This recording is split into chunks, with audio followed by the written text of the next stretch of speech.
Hey everyone, thank you for listening to another episode of Spoiler Force Podcast. You can find more episodes on any podcasting platform such as Apple Podcast, Spotify, Amazon, SoundCloud, and YouTube. Don't forget to subscribe and make sure to follow Spoiler Force Podcast on Facebook, Instagram, Twitter, and Twitch. This is Adam McArthur, and you're listening to Spoiler Force Podcast.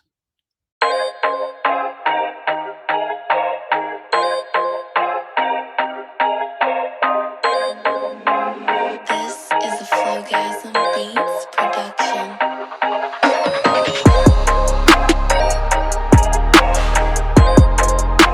All right, so this is episode 91 of Spoiler Force Podcast. My name is Ricky, and thank you for tuning in. We are on the countdown to episode 100, so thank you so much for staying with me and continue to stay subscribed to my channels and to the podcast on all audio platforms as well as we get there. Until then, let me introduce my guest here. He is an actor, voice actor, martial artist, business owner.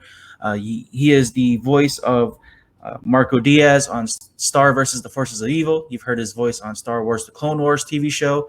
And he's also Yuji Itadori on the hit show Jujutsu Kaisen on Crunchyroll and also on HBO Max. So let me introduce my guest, Adam McArthur. Thank you so much for doing this, bro. What's up, man? How you doing? Thank you. Yeah, I am good. You know, I do want to say thank you to Melanie and to Jessica as well for making this happen, and to my friend Julian Hester of What's in My Head podcast, because he was the one that recommended me to you and your team. Amazing. So thank you, you guys, for this opportunity. And yeah, Adam, you know, I had no idea that you were a martial artist. It took me a while to go to. I had to look into your martial arts background, and that was actually something that really caught me off guard. So we will be talking about that later on. Nice, cool. But before then, you know, with voice acting, that is something that has always been intriguing to me as well. And you have the honor of being my first voice actor guest on my podcast. Nice, So thank you. That's all you. Awesome. But you know, voicing TV shows like Star Wars and Star versus the Forces of Evil, comparing the Western shows to anime, how does that feel? Like, do you feel like there's a cultural difference there? Yeah, I don't know if it's more of if it's as much of a cultural difference as it is just sort of like a genre specific difference. Okay. I mean, anime is such a specific genre of animation, and then you have, like, you know, further breakdown of genre within the overarching, you know, anime genre. So that sort of has its own kind of technique and style. And then Western animation obviously has a wide range. I mean, these are anime and Western animation are two like super loose terms. I would say the main difference between like doing them comes down to more of like the technique and how the production is actually ran on behind the scenes. You know, for Western animation, when I was on Star versus the Forces of Evil, for example, I would record to a script and also a very loosely drawn storyboard. So this was like pre-animation. So they hadn't animated anything when I was recording my lines. So what that allowed for was some creative freedom. And, you know, I could give my own interpretation of the line, or if we wanted to tweak a line or whatever, there was, you know, some room to be able to do that. Now with JJK, Jujutsu Kaisen, it's much different. So it's already coming here. You know, we're localizing it. We're dubbing it basically. So it's coming over from Japan. It's already fully animated.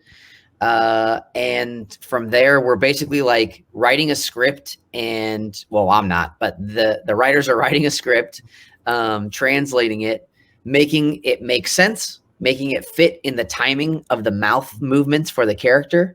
And then I'm sort of molding my performance into a box. So trying to hit all the emotion and all the, you know, the proper, delivery, but making it fit into, you know, a certain length of time that's already been animated. So yeah, it's an interesting distinction. Both are very fun. Both offer their own challenges, and yeah, it's you got to be on your game when you're dubbing to bring everything in like a fitted box. But you also got to bring your A game when you're doing some Western animation, because you have to really bring that character to life, and you're the one who's responsible for adding all the nuances. Now, for anime though, do you find that more difficult then when you have to match the timing of the words or like delivery, like you were saying? There's really no room for ad libbing then, right? Yeah, no, there's usually not any room for ad libbing. It can be tough. Yeah, it can be tough, especially because there's just so many different things that go into making a dub happen. So, you know, the writing has to be on point, the translation has to be on point. There is an interesting distinction between like the way the English language sounds and the way the Japanese language sounds, you know. So, you know, they like certain words are chosen just like any writing project or any, you know, any movie, animation, TV. They choose certain words to emphasize certain meanings. Well, the direct translation might not be as hard hitting or as impactful. So how do you, you know, make that word sound sound as important, or, you know, do you choose a new word or whatnot? So yeah, it's interesting. I think from an acting perspective, it's less like, oh, it's harder and more of it's just different. It's just a different muscle that you're using and exercising when you're dubbing anime versus when you're doing something that's like an original project. Now, I do want to kind of take this back a little bit here for the listeners and watchers who do not know you or your career. How did you get started with voice acting? Yeah, so I grew up in the 80s. I've always been a big fan of cartoons. I've always wanted to be an actor. Like some of my earliest memories were telling my parents that I wanted an agent and to do martial arts and to have an agent is what I always told my parents. But yeah, I loved cartoons and I wanted to be an actor. So pretty much from the time I discovered that I could combine my love of those two things, I started pursuing voiceover. And I grew up in Northern California in a little city in the East Bay area called Pinole, and San Francisco was about 20 miles east. And there was an acting class there that I found. My parents finally enrolled me when I was 15 or 16. And yeah, it was sort of all just one thing after the other from there. My teacher got me some auditions, which got me an agent. Then I decided I wanted to move to LA, finish up college down here. So in 2003, I moved down here. And yeah, I've been plugging away at it ever since. When I first moved to LA, I didn't have a lot of success in voiceover right away. It took quite some time to sort of find a home and pave myself a path in voiceover. I had a lot of success on camera commercially right away. So I was in a bunch of commercials when I first moved to LA, but this is back in the day.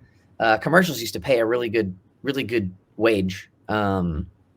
So I was able to sort of stay afloat and make a living off of acting and commercials until I was able to start booking voiceover work right away or regularly. So you jumped right into voice acting then, right? Because I know there's a lot of voice actors who started their like career with Broadway or theater acting or just even trying to be on film. You, on the other hand, it sounds like you just went straight to voiceover. Yeah, well, the acting class that I took, it was at a school called Kids on Camera, and they sort of taught everything in these workshops. You know, it was like a 8-week course, and you know, once a week, and every week you hit a different part of the industry. So we did improv, we did commercials, we did theatrical scenes like from a movie.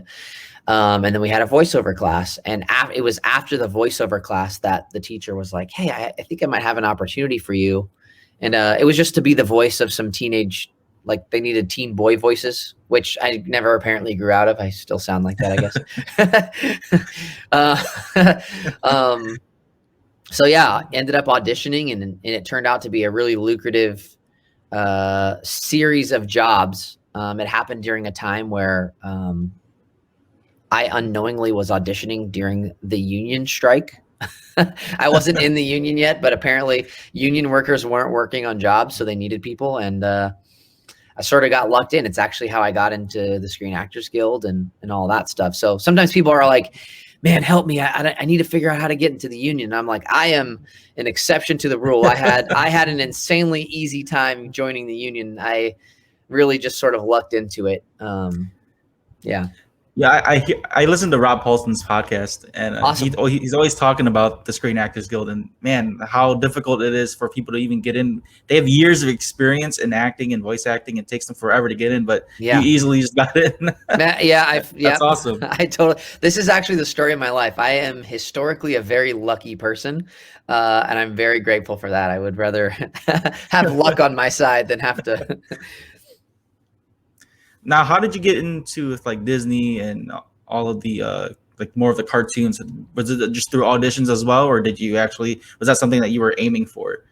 I mean, of course, like being a fan of cartoons and being a Disney kid and growing up on all the classics and stuff like that. I mean, it was definitely always something I really wanted. Back in the day when the Disney Channel was like an added premium upgrade for your TV set, like your channels you had to pay for Disney. We couldn't afford it, so I would live from the free previews that they would give for the Disney Channel to free preview. I would live free preview to free preview and watch cartoons, the old Gummy Bears cartoons and stuff like that. So no, I mean I was always just a fan and really wanted to. I felt it deep down that it was something that I could do. So yeah, so just auditions. I mean, truly what changed sort of the course of my career was the agency that I was signed with. As soon as I signed with the agency that I am currently with, CESD here in LA, they're in New York also, but my life significantly changed. Opportunities started coming my way, auditions, for these projects. They have a really good relationship with different studios and whatnot. So that really, made it possible for me to just get in front of the right people. So, I owe a lot of credit to them. And then, and then it was just sort of one thing after the other. One of my very first, like bigger projects was Star Wars Clone Wars. And that was the 3-episode arc that I did on that show. I worked on a show called The LeBrons really early on, which was LeBron James had an animated series. A lot of people don't know about. Season 1 was amazing. Season 2 and 3, you can just pretend like they don't exist. Gosh, what were some of the other? I worked on a few unseen Disney pilots from specifically Disney XD UK. So Disney UK pilots. And and then gosh, it took maybe 3 or 4 years, and then an audition for Marco Diaz from Star versus the Forces of Evil came across my inbox. And I mean, I auditioned. Everyone's like, "What's the story?" And I'm like, "There really isn't." I mean, I guess there kind of is. This was around the same time that Disney was casting Star Wars Rebels, the characters for Star Wars Rebels. And I actually went in and read for Ezra, the lead on Star Wars Rebels, around the same time as I read for Marco Diaz. And I just had this feeling like, man, I feel like they're trying to find me something. And that could be false. That could not be true at all. And that might have just been what I needed to tell myself to keep going and stay encouraged. I always tell all my friends, if you feel like no one's talking about you, don't worry. Someone in LA is saying your name in the right room at the right time, and it's just a matter of time. But yeah, so I felt like, Disney was sort of maybe trying to find me something. They had no reason to, but maybe that's what it was. And ended up booking Marco Diaz. And I found out I was actually in a hotel room in LA. I was put up in a hotel room in LA by a documentary production crew that I was hosting at the time, a martial arts documentary where I got to travel the world and train with a bunch of great martial arts teachers. And the documentary culminated in LA. So I was in LA. I had just got back from a 3-week trip to China and Russia and all these places.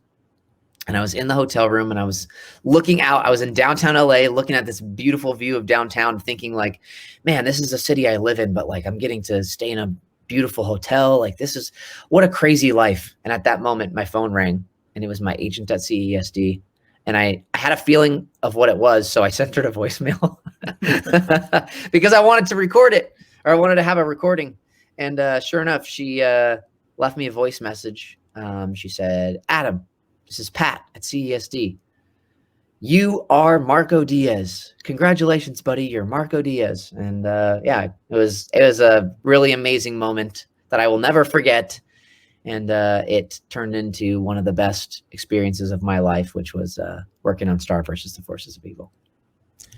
That is amazing. I love how everything just comes into place for you, the way how you tell that story. You know, you're doing all this other projects, and then by the time you know, you have one after the other, and just like it's like almost like musicians, you know, like hit after hit kind of thing. Yeah, So yeah, that's totally. awesome. I feel very, very fortunate. Yes, thank you. Now, speaking of auditions, though, for anime, getting the role for Yuji Itadori, was that something that you just auditioned for as well? Yeah, yeah. So, I mean, I kind of came to the anime game later in my career, / also like what I enjoy watching. So, I mean, I was like in the anime club in high school, but I don't know. That was more of just like trying to find my place at the time, trying to figure out who my friends were and where I belonged. But it wasn't until probably like, I don't know, 2016 maybe, when I had a friend turn me on to Full Metal Alchemist Brotherhood. And then after that, My Hero Academia, and I just became a big fan of these shows. And similarly to like, you know, when I was a fan of, you know, Western animation and like these other shows growing up and stuff like that, it was sort of like a new area that I found and just sort of dived into right away. And the performances from a lot of these guys in My Hero Academia and Full Metal Alchemist Brotherhood, they're just incredible. They're just really awesome actors. And I was like, man, I want to do this. I want to be in an anime. Like what's required of an actor is really incredible. So I'm like, I want that challenge, you know? And yeah, so had a nice long conversation with my agency, and my buddy Sam, who is one of my agents over at CESD, was like, let's get you some anime auditions. So along with some other of their clients, Zeno Robinson, who's an amazing voice actor, who's on, he's Hawks in My Hero Academia, bunch of other stuff.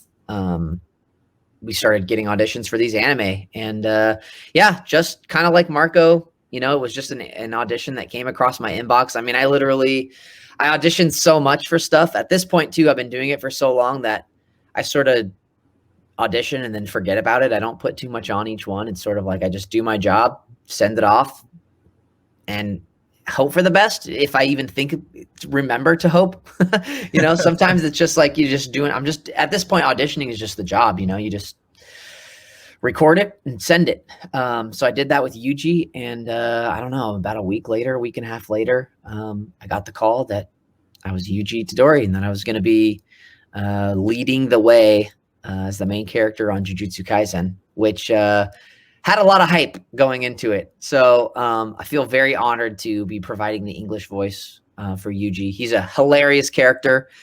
He's got him and his friends have like one brain cell between the three of them. They are they just have such good qualities. You know what? I have been very lucky in my career to voice a lot of really good boys, just like a lot of really good characters. Marco was a good boy, a loyal friend. Yuji is the exact same. A loyal friend. He's goofy, funny, kind of dumb sometimes. But, you know, we get these like really kind of badass moments too in anime where you get to see some epic fight scenes. So I get to do that too and bring that side to him, which is a lot of fun. I love how you voice Yuji. It almost sounds like you're just using your regular voice, really. There's really no adjustment to it. So I think that's really cool that you can just implement yourself more into this character. Now with Jujutsu Kaisen, I was watching the sub because I have a lot of friends who are, you know, they're on that sub bandwagon team. Oh yeah. The whole you know, the fandom battles. Yeah. And so I heard that through them, and so I watched the show. Now for you, Adam, did you have to study the show yourself, or were you already like watching were you aware of it already or reading the manga at all? Yeah, so I wasn't reading the manga at the time, but I was definitely aware of the show. I had already watched a few episodes. I think like 2 or 3 episodes were out when I got the audition. So I was already watching it, and I'm like, oh, this is awesome. And then I got the audition. I was like, oh, that's cool. So yeah, so no, definitely like before, you know, dubbing is interesting. You're trying to bring something original to the character while still, you know, honoring what the original actor sort of, you know, laid the groundwork for. So, while still kind of making your voice work with, the director is sort of making your voice work with all the other actors and stuff like that. So, yeah, I definitely watched every episode multiple times before I was going in to record. I made sure I was reading the manga chapters that I was recording. I decided not to read ahead. I wanted to wait. I didn't want to have like any knowledge of what's to come. Although now that season 1, I'm done recording season 1. There's still 2 episodes left to air, but I'm finished. I'm probably gonna go and just get myself all caught up on the manga, have some light summer reading of some JJK. Yeah, so yeah, I definitely like to pay attention to what's out there and what's been done and stuff. Is it more difficult for you when you hear the original actor do their part in the show, like for Itadori? Do you try not to imitate too much of their work? Is that something that kind of challenges you too? Not necessarily. I would say, look, Japanese voice acting is incredible. Those guys are incredible. So to say, oh, I'm not going to, try to emulate certain things or, not copy, but, bring my version of that thing to the table, I think would be silly. It's like watching a master and being like, oh, I'm not going to do it like that. I think there's something very valid to hearing how they are doing the take and the intonation and what they're bringing to the table so that I can try and bring elements of that myself to my performance. However, sometimes it is tough, you like as an actor, you bring what you bring. And then from there, it is a very collaborative effort. So, if it doesn't fit lengthwise, if it doesn't fit word-wise, if the director wants a different version of it, if the director feels like, hey, I think, for the Western audience that the performance should be more like this, like I have my say and my input, like I can say like, I don't know about that, or I think it should be like this, but ultimately you got to listen to the voice director and trust that they are, keeping an eye on the bigger picture of things, and then COVID added a whole extra layer to recording JJK because so many people were recording from home, different microphones, different setups, all this kind of stuff. So, I think like if you watch the dub of Jujutsu Kaisen, I think we really sort of hit our stride and things start getting good around like episode 4. Don't get me wrong. I think it's good from the beginning. If you haven't watched the dub, I think it's good from the beginning, but I do think there's some, you can hear us settle in. Definitely we warm into it and it gets better and better as the show goes on. And some people might be like, why would you say that? This is, this is your show. It's like, look, I'm a fan. I have to direct myself in my auditions all the time.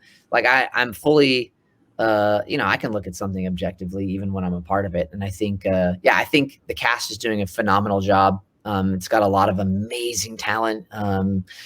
Robbie Damon's in it, and Yatko, who voices Nobara, Keiji Tang, who's Gojo. Like everybody's just like incredible. But when you're putting together a dub and the director's finding his footing, all the actors are dealing with COVID precautions, like, it's going to take a couple episodes to warm up into it. But I think, I think where we land at the end, starting from like episode 4 on to, what's coming, and hopefully if we get another season, I'm assuming we will, but you never know. I'm excited to see, how we keep crushing these episodes. It's going to be exciting. You brought up COVID. That kind of intrigued me a little bit, how you were recording. Did you record at home too then, or did you go to the studio? Yeah, so almost every single job that I did throughout 2020 was at home, except for Jujutsu Kaisen. So I actually recorded the first 2 episodes from home, and it was so difficult. The range in an anime episode goes from like, a thought filter where the character's like, oh, I wonder what's going on, to, screaming their head off as they're attacking some kind of curse. So as an actor, it's really hard to be able to be an engineer while you're acting. Hats off to a lot of my friends who do it. For me, I just don't like doing it. I would much rather pay attention and focus where I feel like I'm being the most effective, which is as an actor. So Yeah, so Jujutsu Kaisen, I ended up after episode 2 starting to go into the studio, and it made my life much easier. We followed COVID protocols, regular testing, and all that stuff, and it was totally fine. It was totally fine. But yeah, all the other stuff that I've done throughout 2020, other animated shows, some podcasts. I've been doing a lot of live action dubbing. All of that was done from my house. I have a booth built into a closet in my house. Nice. Yeah. Now, is it, I guess, working at home compared to like doing it in a studio? Are you not, I guess, did you find it difficult to, I guess, kind of act when your colleagues or your co-actors are there?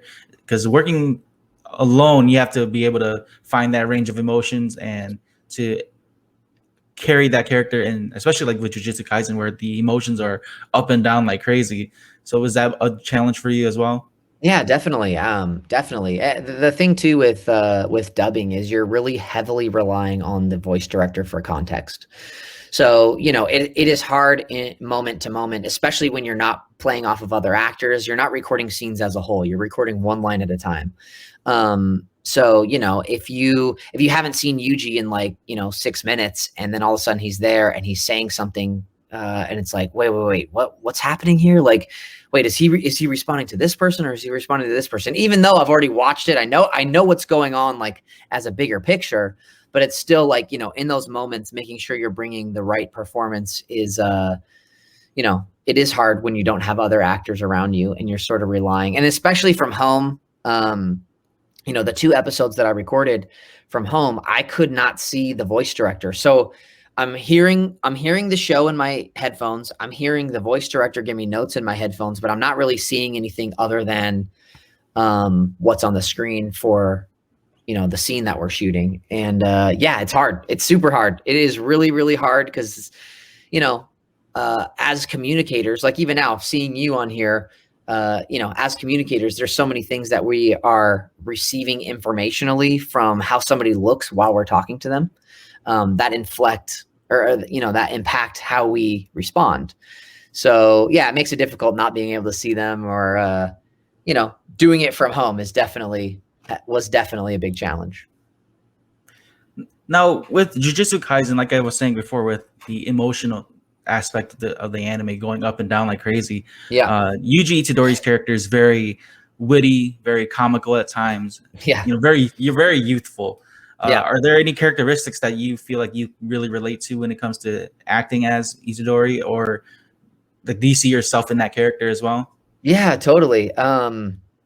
Yeah, I tend to keep things lighthearted, I had a very sort of similar experience with my grandparents that Yuji had with his grandpa. This idea of like loyalty and defend your friends and make sure everyone's safe is something that's been ingrained in me forever from martial arts. But at the same time, I do feel like, Yuji, as much as he like cares about everybody, he it's like a nuanced version. He wants to make sure everybody's happy. So he's also, willing to like poke fun or make a joke, or, just like keep it light. So yeah, I can definitely relate to him in a lot of ways. It's awesome. It makes my job as an actor, not easier, but in a way easier. It gives me something to pull from. I have context. I can relate my own life to things that are happening on screen, which I think bring an honesty to a performance. I like that answer. It sounds like you definitely have a lot of inspiration to be Yuji as well, like using your own personal life and references to kind of bring him more into the spotlight, which I really I admire. That's really awesome that you're able to do that. Cool. Now with Yuji, there was moments in the anime where it gets really dark, and obviously for those who have not watched it, there's a character, Junpei, that he meets who gets bullied, and he resorts to the darker side of things. And there's the part where Itadori has to make that choice to attack his friend. What was going through your mind during that arc of the anime? Because that from that on to the next fight scene where Nanami and Itadori fight Mahito, it's crazy action after that. So how did you bring yourself into that part of the more darker side of Jujutsu Kaisen? Yeah, I mean, again, it's sort of, I just relate everything back to, personal experiences. I think, I mean, I feel like at this point in my life, I've had, so many things happen that I'm able to draw from, whether it's that friend who, you are trying to convince not to do something, or like they're making bad choices and whatever, I feel like we've all sort of had that kind of friendship or that, experience in life. But yeah, this arc was so fun. This arc was so fun. I love stuff like that. The Junpei arc was, it was juicy. It was so good. I mean, the entire series is like 0 to 60 so fast. Like literally from episode 1, you're just like running, as a viewer, you're just like sprinting. I tell people all the time, I'm like, I don't know how people watch this show week to week. Like this is as a newer anime fan, I'm like, why would you watch this show week to week? Because it's so fast that like the episodes in like that, you're like, wait, that's it. I want more, and then you have to wait a week. I would much rather just wait until it's all finished and then just binge the heck out of it because it's so good. But yeah, about the Junpei stuff.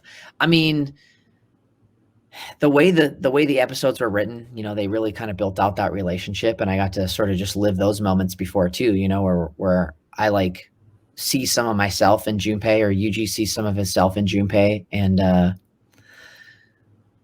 really wants him to succeed. I think, again, I've had so many friends where it's like, you see all the potential in the world in them, but they're their own worst enemy. And yeah, I tried to bring that to those scenes.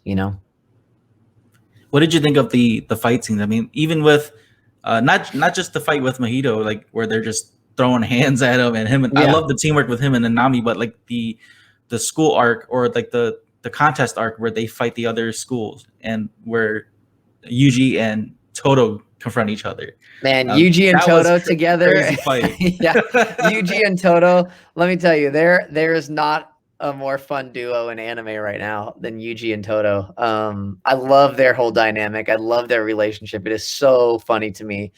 The idea that this guy just creates all these scenarios in his head and acts as if they're real, and then the other guy's just like, no, we did not go to middle school together. What are you talking about?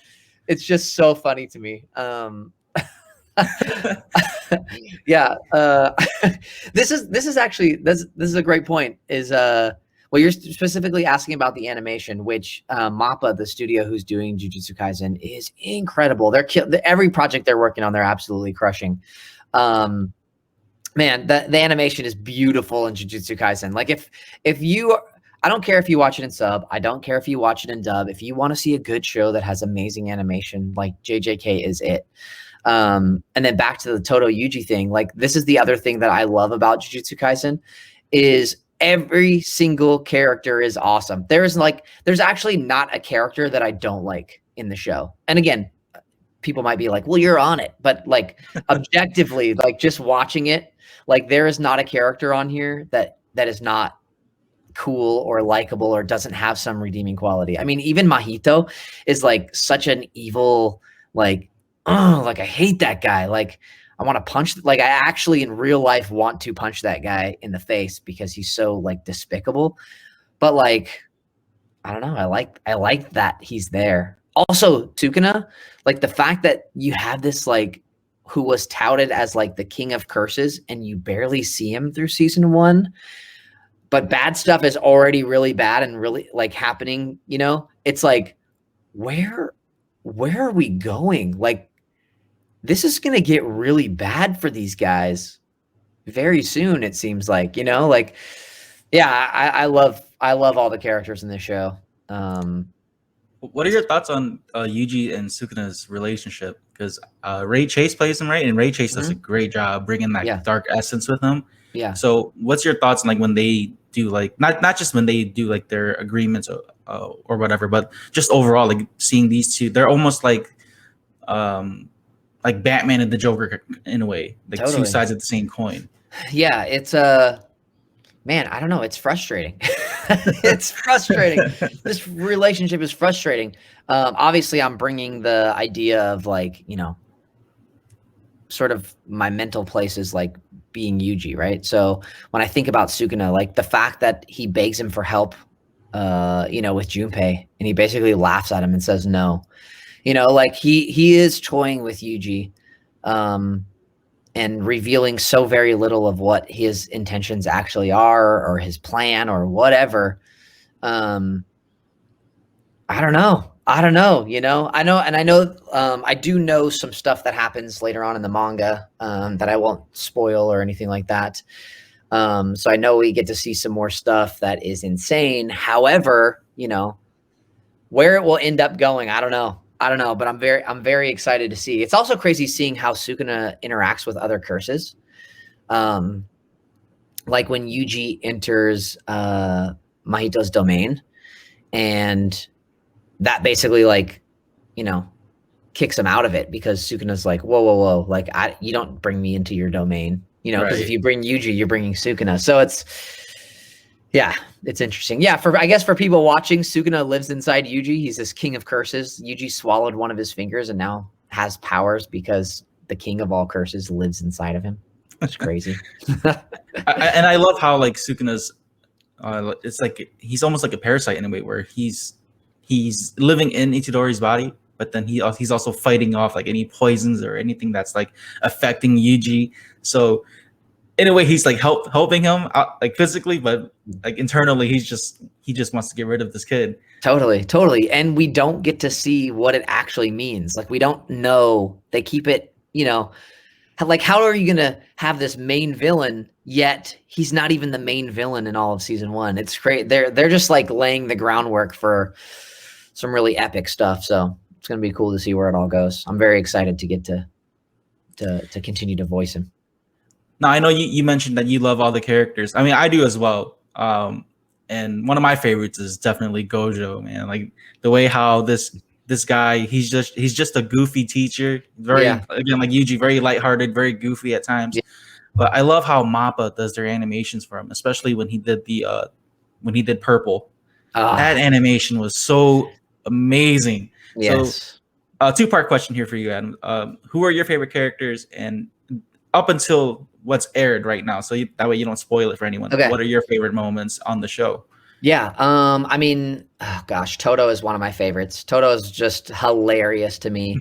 I really love Panda. I think the whole Panda episode was really awesome. Nobara is Queen. It's hard. I'm not kidding you when I say like there's something to like about everybody. Like I really do like all of them. I would say if I had to pick one person, oh, that's so hard. Because Gojo's amazing. Like the Infinite Void and stuff. Oh, that was so cool. The animation for that episode was really cool too. I'm gonna have to say my favorite is Toto. Okay. Yeah, I'm just gonna pick one. I'm gonna make myself pick one and say that at this current moment, Toto is my favorite character, even though I love Nobara.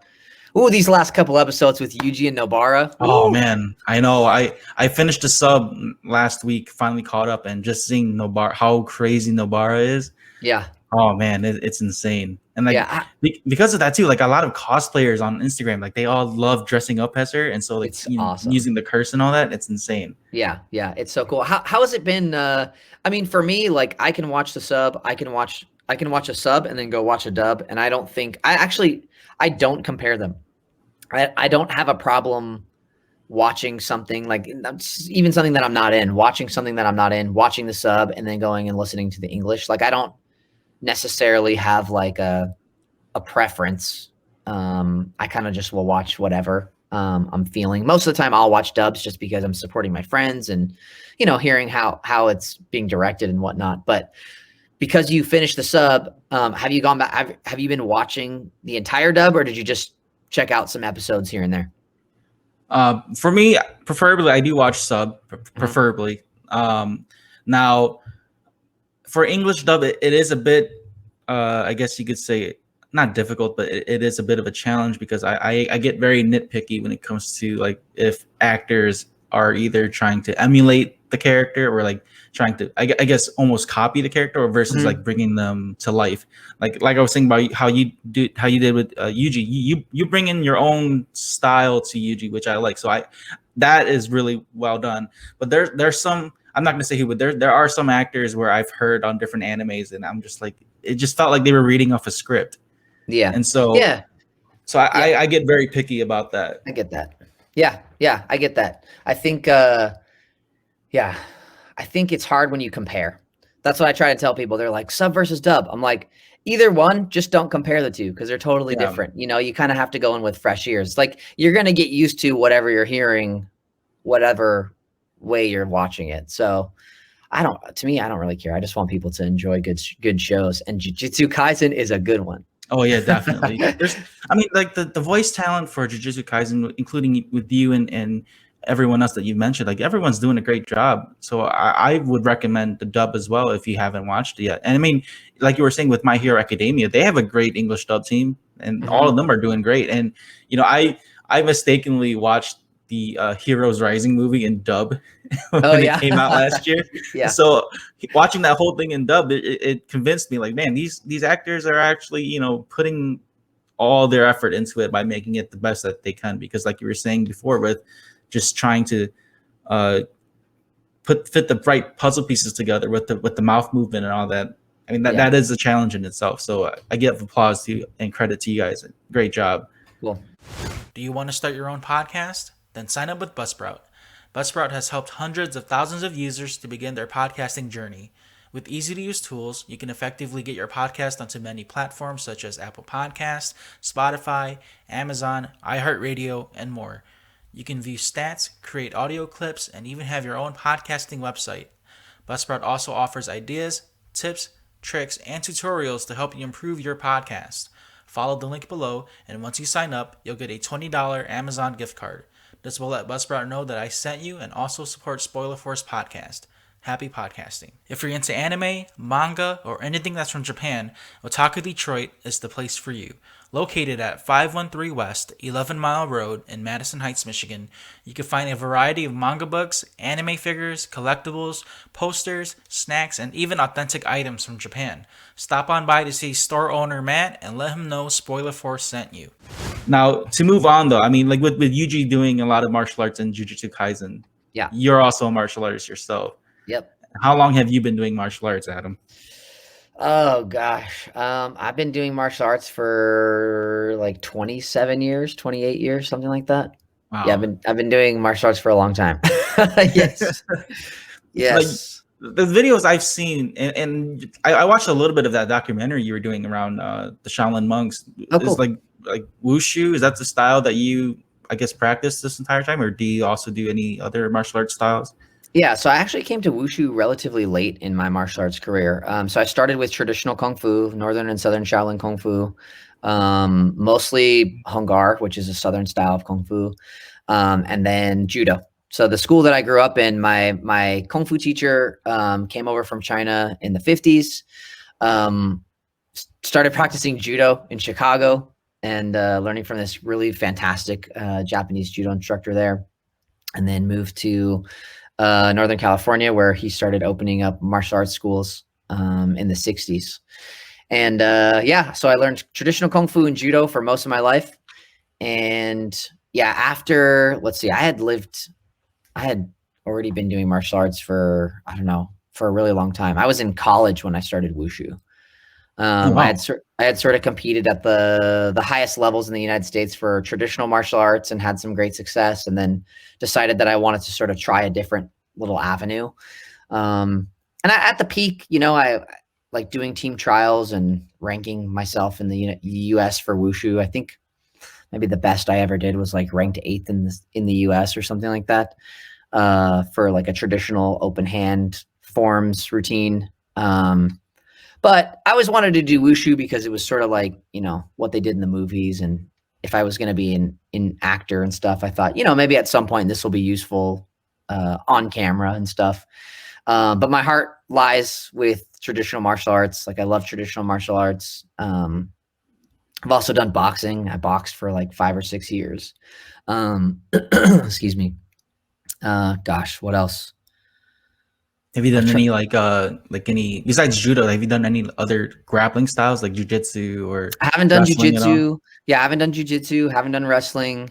Although what's cool is like, when you're high level judo, a lot of the people who you get to work out with or who come and also train judo are wrestlers or jujitsu guys. So what's awesome is, I would always trade like, hey, let me show you some techniques, some judo techniques. We'll trade. You show me some jujitsu stuff. So anytime I'm doing newaza, which is ground techniques, whenever you're like wrestling on the ground, for lack of a better description, when you're practicing mat work, I would always ask the jujitsu guys to go with me so that I could, pick their brain and learn. I'm like not a egotistical martial artist. Like I love learning still. I love teaching. There's just something that comes with doing it as long as I have it. A lot of the stuff is second nature. But I also have an awareness that there's always something more to learn and something more to practice and get better at. I was actually just telling a friend that I can't wait for all this stuff to end, all the martial arts schools to open again, because I do think that my next venture might be I think I might want to go aim for a black belt in jiu-jitsu. Add another black belt to the list. Nice. Yeah. Now, for I guess since you've been doing martial arts, has stunt work or like choreography ever came across your mind then when it came to acting?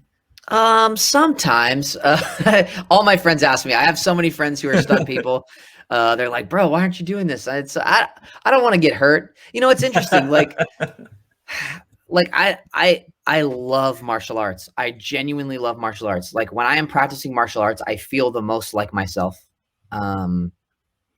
So doing it for work or doing it as a job is almost something that I feel like I've been a little bit resistant to. Not that it wouldn't be fun, but I just don't want to have the pressure of like, I have to train because I have to make money from this. I almost want it to just be the thing that I love to do, or that, that I have that people don't know about or something. I don't know that I want it to be my job necessarily. So, with that said, I can see that. Yeah. Yeah. It's, because you don't want to make it like, because if you make it a job and it becomes stressful, then you might not like it anymore or enjoy it anymore. So I can definitely see where you're coming from with that. Yeah. I work out with a guy.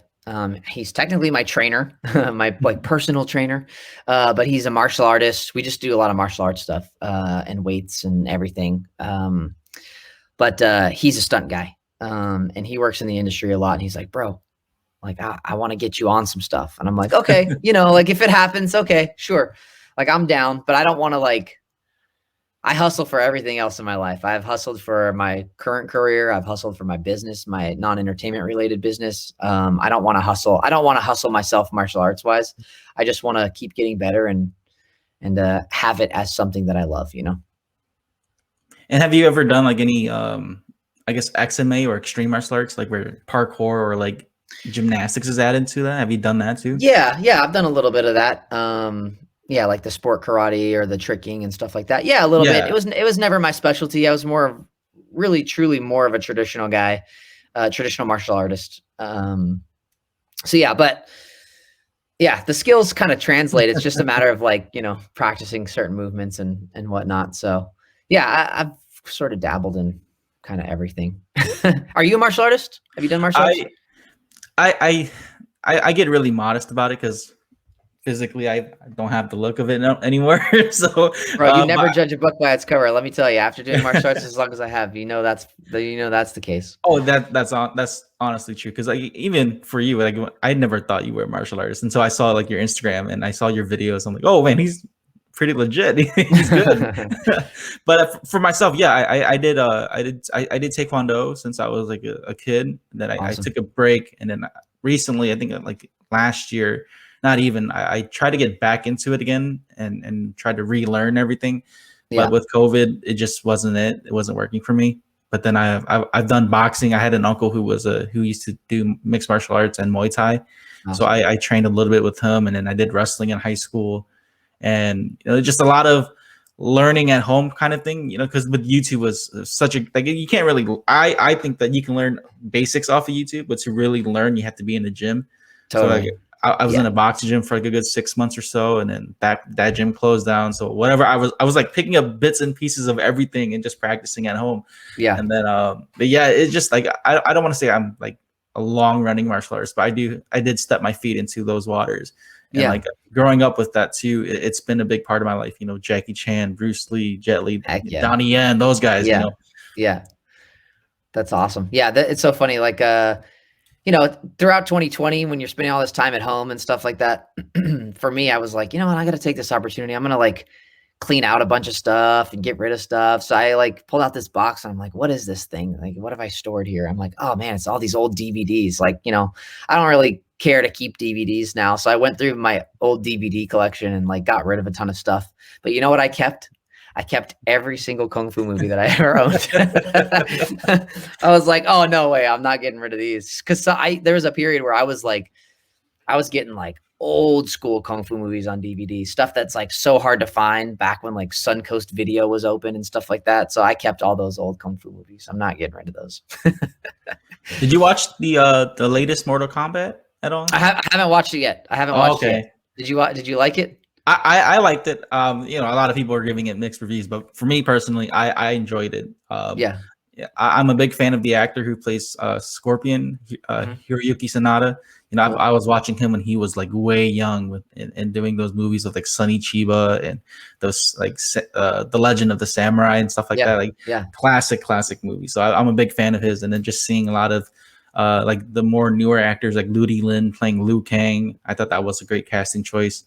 But yeah, I enjoyed it. I mean, I think you'll enjoy it too, just for the martial arts aspect of it. I've heard the fight scenes are pretty awesome. Yeah, so I think it'll be great that if you watch it. But cool, I'll check it. Oh yeah, definitely. But to move on though, we're heading towards the end here, Adam. Cool. I do have some fan questions here for you, just a couple. Awesome. Some of the stuff you might have already touched up on, but one question here is from Mong. He says, and I guess you could just kind of elaborate a little bit more, but was it difficult to sync the English dub from the Japanese dub? Yeah, like I kind of said earlier, there's so many different things that go into it. The translation, how the writer writes before it even gets to me. And then once it gets to me, how do I take a translation that sometimes is clunky? Actually, what is really hard is when you have a sentence that has unnatural breaks in it because the animation pauses. And then how do you make that not sound stilted, but sound natural, like a natural pause where in English we normally wouldn't have a pause. So that kind of stuff gets tricky. Yeah, it's tough. it's tough, but it's, as an actor, it's part of the fun. Will it always be perfect? Probably not. But I like to think that for the most part, you can do it and you can make it sound good. I like that you brought that up too, because like the language barriers, like the way how we speak, it is different from Japanese, like you were saying, just the pauses or like the nuances. We can never get it exactly 100% correct. So you have to do it the best way that you can. Totally. Yep. Totally. I know. And as like, when I see these sub versus dub things, I'm like, no, just don't compare it. Like you just cannot compare it. It is just different. The original will always be the original. It doesn't make it any less, important. But just like what you like, I have one here from Starcogist. This person was a Star versus the Forces Evil fan. So they said, how do you feel about Starco being an official couple? Okay, so do you know what that means? You look confused. A little bit. I know maybe that's just like the characters getting together at the end. Yeah. So everybody loves that Star and Marco got together. I mean, I was the captain of the Starco ship from the very beginning of that of that whole possibility. So I love that they got together. I mean, truthfully, it's just because I love the idea of like two best friends falling in love. That's it. That's what it was. These two people who have this shared experience, they go on this crazy adventure. Lots of stuff happens, good and bad. And in the end, they realize that no one will ever understand except for the other one. So they decide to be together. I think that's adorable. Well, that's how all like romantic, at least in fiction, like how romantic relationship should be. The two best friends versus like the ongoing back and forth of the main Totally. character. Yeah, totally. Yeah, I love the best friend trope. Last question here from Mai. She says she's always been into voice acting. How can she get her foot into the door of voice acting, and where can she either record or send demos? That's a great question. So I could talk forever about this subject. There's so many different ways. First of all, there is no right way. There's no one way, I should say. There's no one way to go about it. You can do this a lot of different ways. I would say for anybody who's interested in voice acting, who really wants to pursue it, there's a website created by D. Bradley Baker, who is a legend in the voiceover industry. I'm sure everybody's like, oh yeah, D. Bradley Baker. Yes, I know who he is. But if you don't know who he is, look him up. He is in everything. You have 100% heard his voice. He took the time and energy to create a website called iwanttobeavoiceactor.com. If you go there, it is an amazing tool. It is an amazing resource for people who are wanting to break into the industry, and even people who are already in the industry in some capacity, but are looking for more information about, different niches or whatever. iwanttobeavoiceactor.com. Go read everything you can there. And I think you'll find the information you're looking for. There's tons of stuff about how to get an agent and where to get auditions and all that stuff. So read everything on that website and then take notes and then go back and read it again. Perfect. And before we wrap things up here, Adam, I do want to say thank you so much for your time, and this is very fun. I hope to have you back on sometime in the future. Yeah, I'd love that. I know you're really busy as well, so continue to keep pushing on with your work. Can you let fans know that where they can reach you as well? Yeah, I am. You can find me on Twitter, Instagram, TikTok. I'm at NinjaMac everywhere. NinjaMac at NinjaMac. And I'll be putting those links in the description for the show notes and for YouTube as well. So that'll all be there, and that way the listeners and fans can follow you as well. So again, thank you so much, Adam, for this amazing opportunity. I enjoyed talking anime with you and martial arts with you. I can't wait to see what else in the future that you might be able to do on future projects. So good luck to you, and thank you again, man. Of course. Thanks so much for having me. This is awesome. All right, so this is episode 91. Thank you guys so much, and have a great day.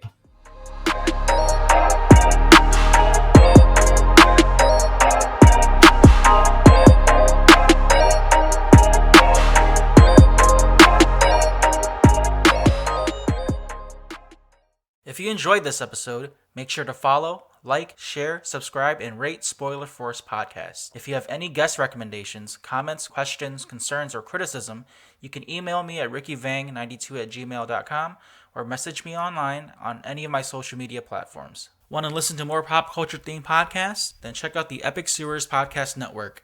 There are shows like the Epic Tales from the Sewers, the Comic Watchers Show, What's in My Head Podcast, and Spoiler Force Podcast. Make sure to follow us each on social media and find us on any major podcasting platform. Thank you for the support.